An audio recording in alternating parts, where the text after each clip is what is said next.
During a segment on MSNBC this past weekend, former Tea Party Republican Representative Joe Walsh, who, for the record, has definitely been an advocate of the anti-Trump Republican movement, but Mr. Walsh, who once hung out on the fringes of the Republican Party, stated that with today's Republican Party becoming as extreme as it is, there's no way he would be able to win an election.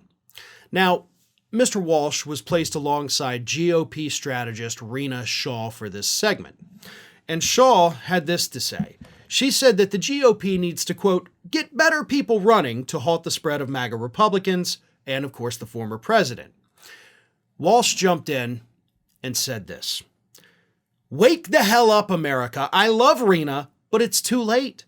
Wake the hell up, America. This is the Republican Party. I am a hardcore conservative, but I opposed Trump. I could never, ever get elected as a Republican again. This is what this party is. It is not going to change. It must be defeated. End of story. Now, usually I would not agree with somebody like Joe Walsh, and, but he's right. He's 100% right. Yeah, I don't agree with him on policy. Don't get me wrong. He says he's still a hardcore conservative, but he's right. The takeover of the Republican Party is complete. There is no saving this new monster that the Republican Party has become. If you wanted to save it, you'd have to get in a time machine and go back, 30 years, 40 years, I think at this point, to really save the Republican Party. Because their problems, as we've all pointed out so many times in recent years, their problems did not originate with Donald Trump. Hell, Joe Walsh himself is responsible for the current incarnation of the Republican Party. As I mentioned, Walsh is a former member of the Tea Party, that far-right extremist movement that was, we're getting taxed too much. We got to cut taxes. Only for the wealthy elite, though. Like, that's, you put us on this path, dude. Actually, you didn't put us there. You just continued us on it instead of pulling the Republican Party back to being, hey, every now and then maybe you do something good. But you haven't done anything good in 40 years. In the 40 years that I have been on this planet, through every Republican administration and every Republican-controlled House and Senate, what have we gotten on the national level? We've gotten tax cuts for the wealthy.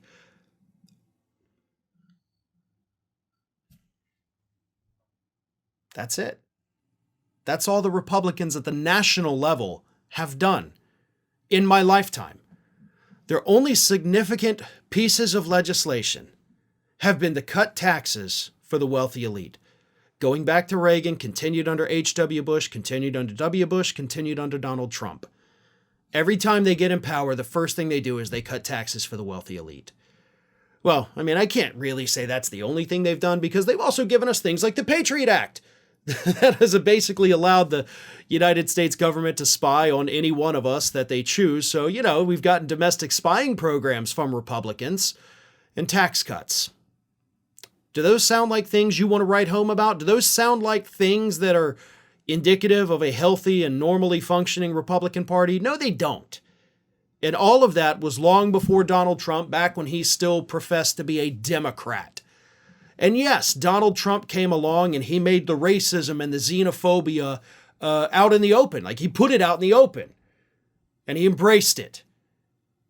No longer did Republicans have to say things only behind closed doors. They could come out and say it in a rally and get raucous applause from it. Trump did make the Republican Party more extreme. But it was only because the party was already so extreme that somebody like Trump was able to come along and take it over. And that's the part that people like Joe Walsh and Rena Shaw always forget to mention. These never-Trump Republicans want to pretend that everything before Donald Trump was fine. No, it wasn't. Y'all weren't doing anything to actually help the country. All you wanted to do was cut taxes for yourselves, for your donors, and for corporations. But you did it by becoming more extreme. You did it by winning on culture war issues. And eventually, you had to pay up on those culture war issues, right? Y'all talked about overturning Roe versus Wade since the day after it was handed down from the Supreme Court, but you never actually attempted to do it because you knew that once you didn't, you couldn't run on it anymore. And you knew that once you did it, people would be pissed and not vote for you. But It got to the point where you had to pay up, you had to deliver on those promises, and you did, and it hurt you. But this has been a long time in the making. Trump is not the reason the Republican Party sucks.